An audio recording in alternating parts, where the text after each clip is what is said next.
Assalamualaikum warahmatullahi wabarakatuh. Salam sejahtera untuk kita semua. Pertama dan utama, kita panjatkan puja syukur kita kehadirat Allah Subhanahu wa taala yang telah memberikan kita nikmat iman, nikmat Islam dan nikmat sehat. Dan salawat serta salam senantiasa tercurah kepada Nabi besar Muhammad sallallahu alaihi wasallam. Perkenalkan, nama saya Muhammad Haikal, saya Agent of Gold, cabang Banjarmasin. Nah, Bapak Ibu, sebelum kita mulai sharing pada hari ini, ada sebuah kutipan yang sangat bagus ya Bapak Ibu. Orang bijak mengatakan, segala sesuatu bukan hanya tentang seberapa banyak uang Anda, tetapi seberapa banyak Anda dapat menabung. Nah, tabungan seperti apa yang mampu menjaga aset Anda, juga hasil kerja Anda selama ini? Apakah tabungan uang atau tabungan emas? Nah, pada hari ini kita akan membahas tentang hitungan menabung di bank dan hitungan menabung dengan emas.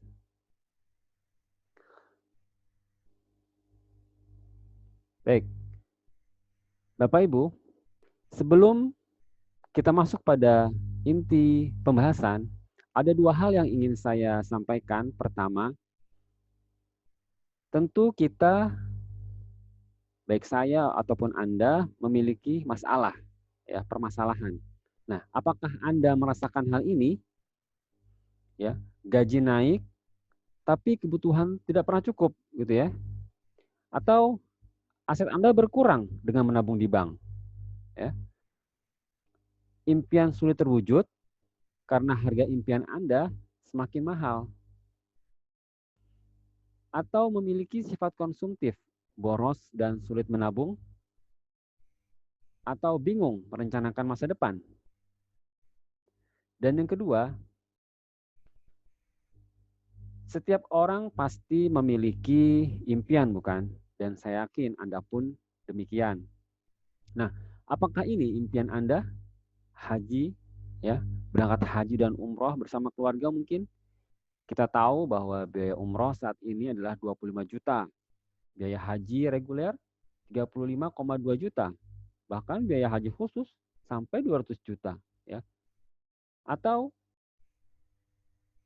rumah idaman, ya, yang sampai tingkat 3 mungkin ya.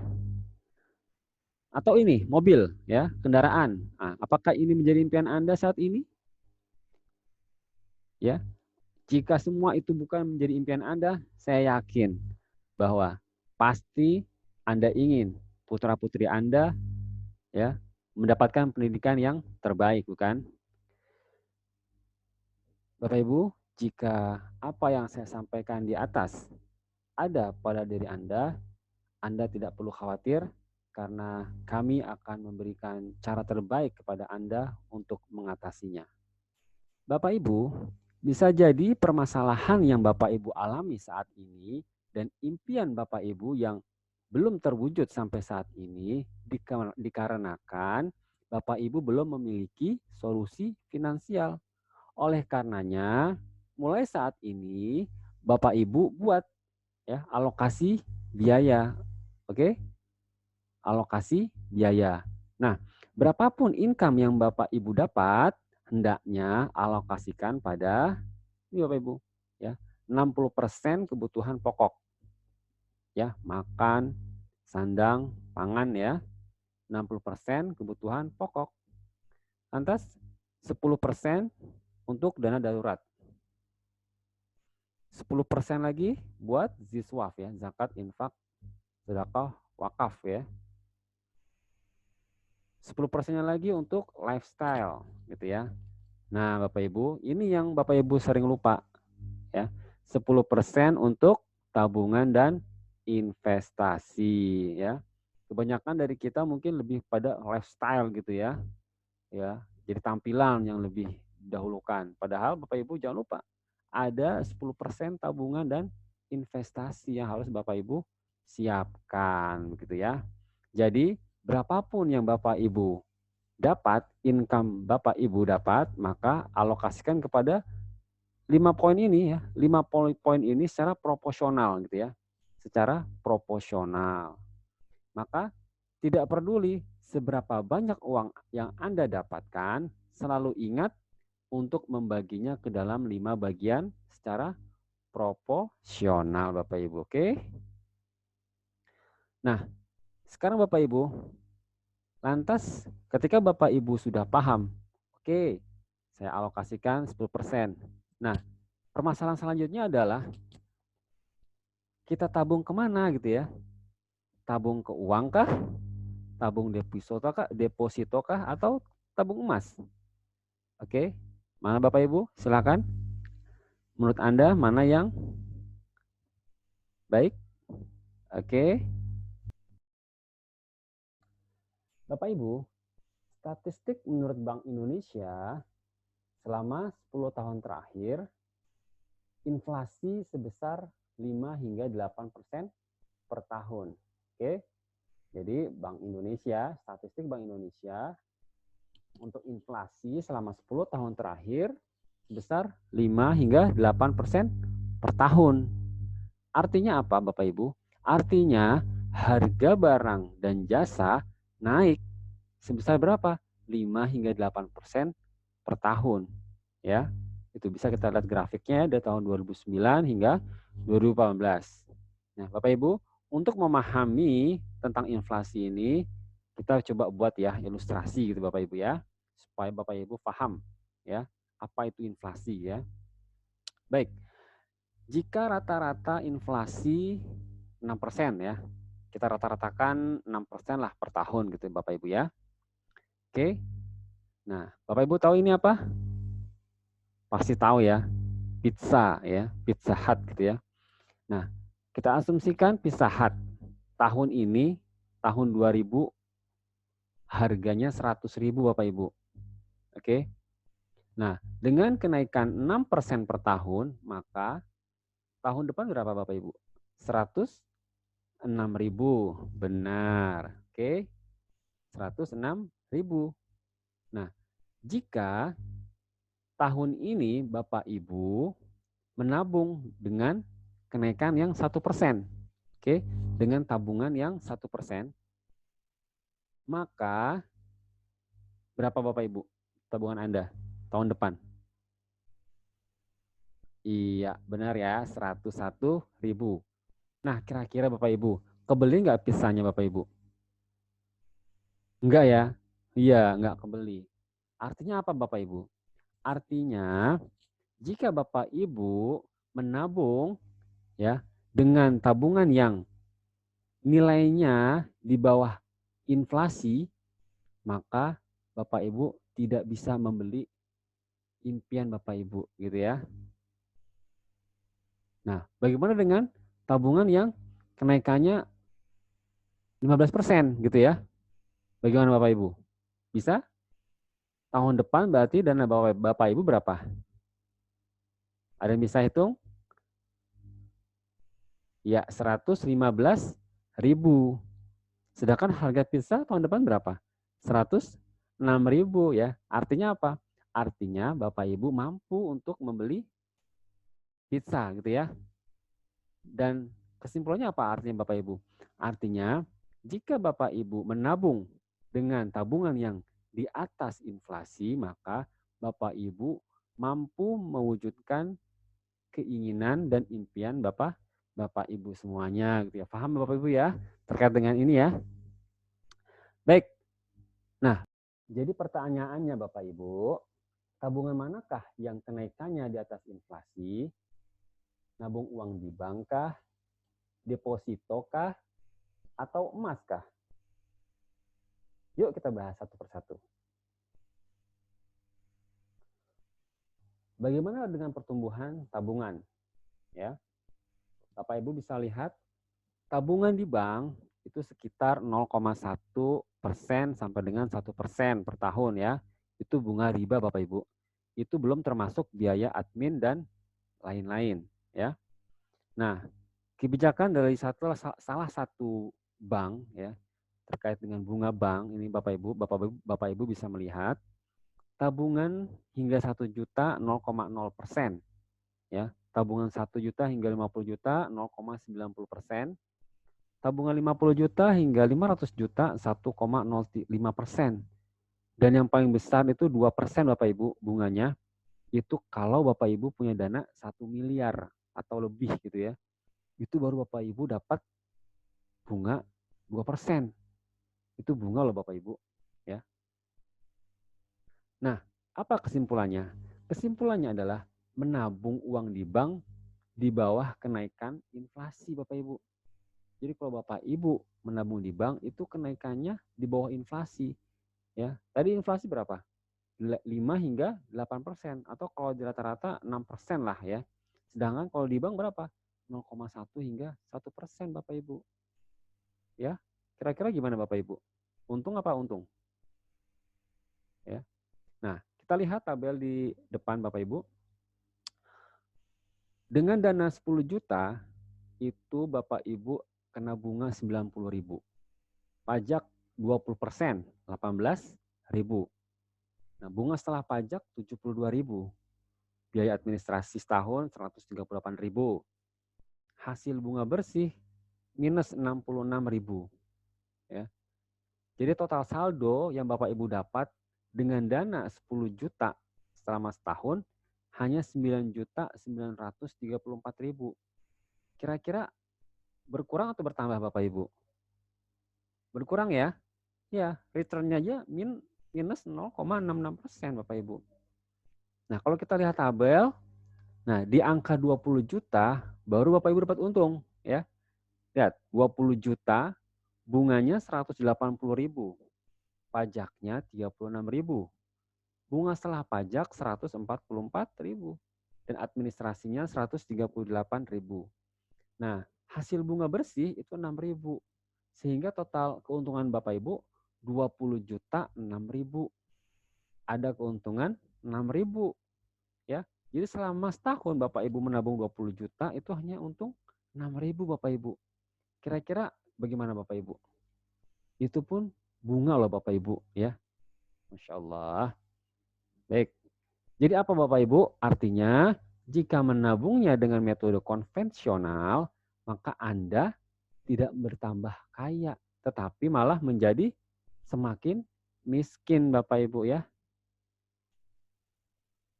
Ya, bagaimana dengan pertumbuhan deposito Bapak Ibu? Nah, kita lihat deposito ya. Ini ada sebuah nyata Bapak Ibu ya, salah seorang yang memiliki dana saat itu 1 miliar Bapak Ibu ya. Tahun 2007 itu 1 miliar itu banyak atau banyak Bapak Ibu?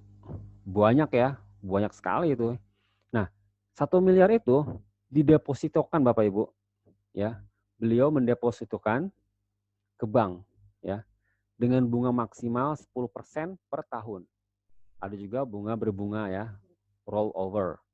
Nah, ketika 5 tahun ya, tahun 2012 dana beliau 1 miliar 1,64 miliar.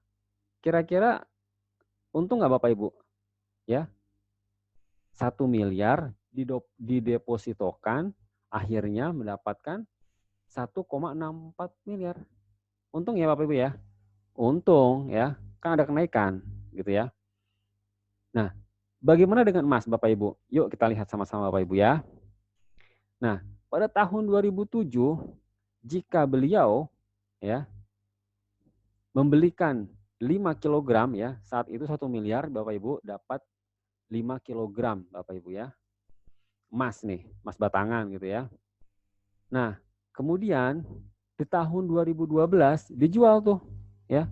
Dijual harganya per gramnya itu 550.000 Bapak Ibu.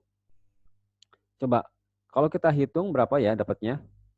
Masya Allah 2,75 miliar Bapak Ibu. Ya, untung apa untung Bapak Ibu? Untung bingit Bapak Ibu ya. Untung banget gitu ya. Nah, coba kita bandingkan Bapak Ibu dengan deposito Bapak Ibu ya, beliau dapat 1,64 miliar dalam waktu 5 tahun. Sedangkan dengan beliau membeli ya 5 kilogram, jika dibelikan 5 kilogram emas dan didiamkan saja, tahun 2012 dengan tahun yang sama, maka keuntungannya 2,75 miliar. Artinya apa? Artinya ada potensi kehilangan 1 miliar lebih Bapak Ibu. Gimana Bapak Ibu? Deposito atau emas? Ya. Nah, bagaimana pertumbuhan deposito? Ya, kita lihat suku bunga deposito rupiah Bapak Ibu ya. Kalau kita lihat di sini Bapak Ibu, itu paling tinggi 5,25 ya. Ya, 5% lah ya, atau 6% kah? Ya, kita ratakan 6% Bapak Ibu. Bapak Ibu ya, depositonya 6% kenaikannya tahun 2020 ini Bapak Ibu ya. Sedangkan tadi kan 5 hingga 8% ya. Berarti ini masih di bawah Bapak Ibu ya. Masih di bawah Bapak Ibu. Nah, Bapak Ibu, sekarang coba kita akan melihat bagaimana sih pertumbuhan emas gitu ya. Sedangkan emas murni pertumbuhannya adalah rata-rata 15 hingga 40% per tahun ya Bapak Ibu ya. Baik, dalam kondisi grafik normal, kita lihat kenaikan harga emas itu 15% Bapak Ibu. Sejak tahun 2014 hingga 2019 awal gitu ya, ke akhir lah ya. Kita normal Bapak Ibu ya kenaikannya 15%. Nah, ketika anomali ya kenaikan harga emas sampai 40% Bapak Ibu. Ya. Tahun 2019 akhir hingga 2020 ya, ketika COVID-19. Nah, ini naik Bapak Ibu. Sangat tinggi ya. 40% per tahun. Nah, artinya apa? Ya. Tuh kita bisa lihat 2011 hingga 2020 ya. Kenaikannya Bapak Ibu semakin naik ya. Karena apa? Karena anomali ya ketika COVID-19 gitu ya. Harga emas melonjak tinggi Bapak Ibu. Nah, kesimpulannya apa? Kesimpulannya emas adalah tabungan terbaik Bapak Ibu saat ini ya. Terbaik Bapak Ibu. Oke? Nah, Bapak Ibu, jadi segala macam permasalahan dan problem yang Bapak Ibu alami serta impian-impian Bapak Ibu yang mungkin saat ini belum tercapai itu bisa ya, bisa diselesaikan dengan Bapak Ibu menabung ya, menabung emas Bapak Ibu ya. Baik, sekarang kita akan bahas apakah benar dengan menyimpan emas impian-impian kita bisa tercapai gitu Bapak Ibu ya. Oke? Baik Bapak Ibu, kita ambil contoh untuk biaya ONH haji Bapak Ibu ya. Bagaimana sih apakah emas memang bisa mewujudkan impian Bapak Ibu? Baik, kalau kita melihat tabel ya, lebih kurang 10 tahun terakhir sejak tahun 2005 hingga tahun 2013, jika Bapak Ibu hitung dengan uang ya, maka setiap tahun akan ada kenaikan. Betul Bapak Ibu ya? Ya. Tahun 2005 23.500.000 untuk besaran ONH, sedangkan tahun 2013 33 juta ya. Ada kenaikan tiap tahun ya Bapak Ibu. Nah, bagaimana dengan emas Bapak Ibu? Oke. Jika Bapak Ibu konversikan dengan emas ya, coba kita lihat justru ada penurunan gitu ya. Di tahun 2005 174 ya, sedangkan di tahun 2013 hanya 68 ya. Ya. Dengan biaya ONH tahun 2020 yang besarannya 35,2 juta. Kemudian harga emas Agustus tahun 2020 1 jutaan ya. Maka Bapak Ibu hanya butuh 34 gram Bapak Ibu ya. Jika Bapak Ibu punya 174 maka Bapak Ibu dapat memberangkatkan 5 orang ya. 5 orang untuk berangkat haji Bapak Ibu. Terbukti bukan bahwasanya emas ya, dengan Bapak Ibu mengkonversikan emas ya, maka Bapak Ibu impian Bapak Ibu dapat tercapai. Betul? Oke. Artinya apa? Kesimpulannya adalah kenaikan emas lebih tinggi dari inflasi dan mempercepat pencapaian impian Anda, Bapak Ibu. Oke? Baik, Bapak Ibu, dari data yang saya dapat, sejak tahun 1970 sampai dengan tahun 2000-an gitu ya, Indonesia paling dikenal dengan negara yang paling konsumtif, Bapak Ibu. Ya, bahkan di saat krisis ya, tahun 1998 dan tahun 2008 itu seolah tidak berpengaruh ya terhadap Indonesia gitu ya. Baik, bahkan di era tahun 2000-an ini gitu ya, itu semakin menjadi ya. Di negeri kita tercinta itu banyak sekali produk-produk yang masuk ke dalam negeri kita itu cepat saya laris gitu ya. Entah itu produknya bagus atau tidak, kualitasnya itu cepat sekali laris ya. Bahkan kalau kita lihat sekarang kan di toko online ya, banyak sekali toko online. Bisa itu apa beli-beli, kemudian Tokopedia, Shopee, Bukalapak gitu ya. Itu Masya Allah, itu saking menjamurnya ya, banyak sekali diskon-diskon ya, yang tergiur apalagi untuk ibu-ibu gitu ya. Ibu-ibu eh, banyak diskon di sana ya. Nah, itu kalau nggak hati-hati itu bisa habis itu uangnya itu ya. Nah, apakah emas bisa menahan dari sifat konsumtif Bapak Ibu? Oh iya, ya. Dengan menyimpan emas, Bapak Ibu tidak mudah lagi transaksi menggunakan emas. Kenapa? Ya karena emas bukan alat transaksi gitu ya. Dia bukan uang gitu ya, bukan transaksi. Nah, tapi ketika Bapak Ibu menabung uang, nah, hati-hati itu bisa cepat habis itu. Apalagi kalau diskonnya itu wow gitu ya. Nah, jadi emas bisa menahan untuk bersifat konsumtif. Oke, baik.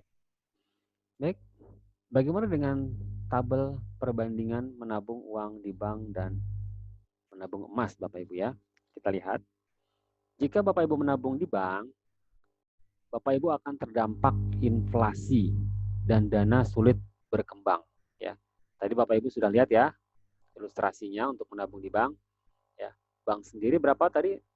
0,1 hingga 1% saja ya. Bahkan itu kalau 2% itu kalau Bapak Ibu punya uang 1 miliar gitu ya. Nah, jadi terdampak inflasi dan sulit berkembang.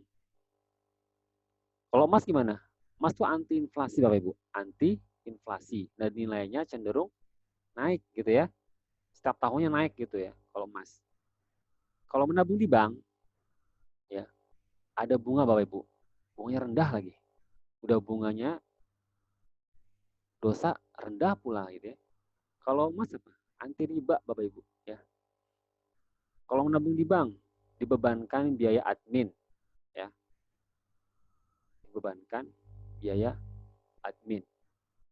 Sedangkan kalau emas nggak ada biaya admin, ya tanpa biaya karena bapak ibu sendiri kan yang nyimpen kan. Kalau nabung di bank dikenakan biaya pajak setiap bulan, sedangkan kalau emas tidak kena pajak setiap bulan. Nah, ada limitasi bapak ibu kalau di bank, limitasi dan aturan bank. Jadi bapak ibu kalau ingin menarik uang banyak itu tidak sembarangan, ya dibatasi. Kalau bapak ibu punya uang berapa M itu nggak bisa semua, ya. Beda dengan simpanan emas. Anda sendiri sebagai pengelolanya mau diambil berapa atau mau dijual berapa juga terserah bapak ibu sendiri. Nah, kemudian untuk menabung di bank, ketika ada gangguan sistem, uang tidak bisa ditarik, gitu ya. Ada potensi hilang, bapak ibu. Ada potensi hilang. Nah, bagaimana dengan emas? Emas itu mudah dicairkan, Bapak Ibu. Bisa Anda jual di toko emas. Bisa Anda gadaikan di pegadaian. Atau bisa juga di IOA Club. Iya. Apa itu IOA Club? Ya, nanti akan kita bahas ya. Baik, Bapak Ibu. Nah, kita lihat Bapak Ibu ya dari jawapos.com. 32 tahun deposito tak diurus, uang 5,4 miliar hangus Bapak Ibu. Masya Allah. Ya Bapak Ibu ya. Ini studi contoh kasus Bapak Ibu ya. Kasus nyata lagi Bapak Ibu ya. Beliau 32 tahun nggak diurus 5,4 miliar hangus. Coba kalau Bapak Ibu 5,4 miliar diberikan emas. Itu bisa berapa kilo ya? Oke? Nah, so bagaimana cara agar dapat terhindar dari jebakan inflasi dan mendapatkan semua manfaat emas Bapak Ibu? Bagaimana? Yuk kita yang pertama, membuat alokasi dana ideal ya. Jadi seperti apa yang telah saya sampaikan, ketika Bapak Ibu punya dana ya, income, maka alokasikan ke pada 5 pos yang proporsional tadi gitu ya. Masih ingat Bapak Ibu? Yang pertama apa? Ya, 60% untuk kebutuhan pokok gitu ya. Buat sandang pangan papan gitu ya. 10% untuk apa? Untuk dana darurat tadi ya. Kemudian apa lagi? 10% untuk ziswaf. Jangan lupa ya, akhiratnya Bapak Ibu. Kemudian 10%-nya untuk lifestyle ya, secukupnya saja Bapak Ibu. Dan jangan lupa 10% lagi untuk tabungan dan investasi ya. Jangan sampai lupa gitu ya. Nah, jangan lupa juga investasi dan tabungan ini di awal Bapak Ibu ya, 10% di awal, jangan sisakan gitu ya.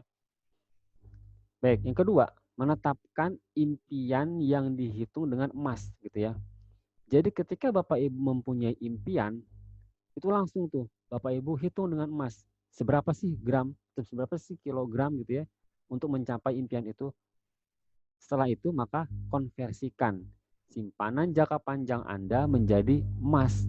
Langsung tuh setelah Bapak Ibu tetapkan, oh ternyata untuk impian saya sekian ya dengan emas. Langsung konversikan ya simpanan jangka panjang Anda dengan emas menjadi emas gitu ya Bapak Ibu ya.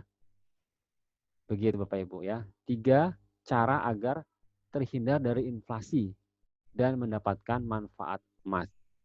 Baik Bapak Ibu, di akhir sharing ini saya ingin sampaikan, simpanlah uang di bank secukupnya untuk operasional hidup, selebihnya konversikan dengan emas. Maka aset Anda akan terjaga dan impian Anda akan lebih mudah cepat tercapai. Demikian dari saya, kurang lebih mohon maaf. Assalamualaikum warahmatullahi wabarakatuh.